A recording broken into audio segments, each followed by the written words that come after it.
Hello there, students. My name is Gregor Mendel. I'm 61 years old. Unfortunately, I was diagnosed with cancer and I have few days of life. So I've decided to make this video for you to know me. I was born in Austria on the 23rd of July of 1822. I love Jesus and plants.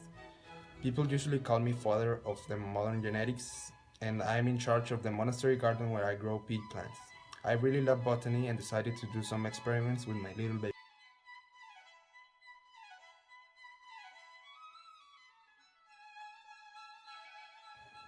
To conduct my pea plants experiment, I cross-pollinated the selected pea plants by removing the anthers from one flower to prevent self-fertilization and dusting pollen from another plant onto the flower. Initially, I cross-fertilized plants with the same characteristics to ensure that the plants were true breeding, giving a good base for the research.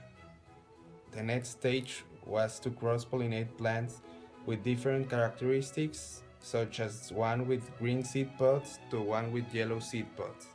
These initial plants are called the P parental generation. The result offspring, the F1 filial generation, were then self-pollinated to produce the F2 generation. This self-fertilization continued until the traits were established for many generations.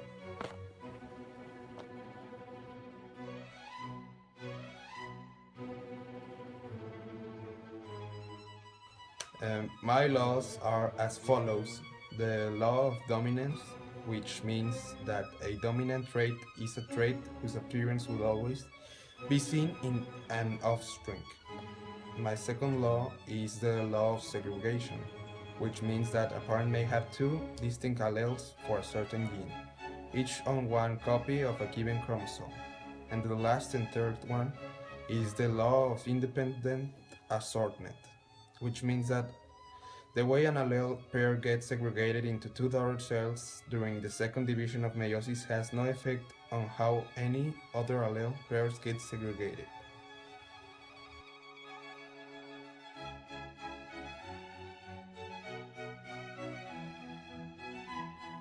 Now I'm going to explain my laws for the Punnett squares.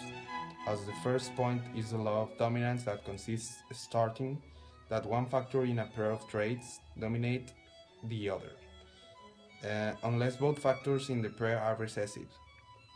I'm going to the law of independent assortment, which consists that the laws of changes govern which particular characteristic of the parental pair will occur in each individual offspring. And the final one, the law of segregation, that states a diploid organism passes a randomly selected allele for a trait to its offspring, such that the offspring receives one allele from each parent.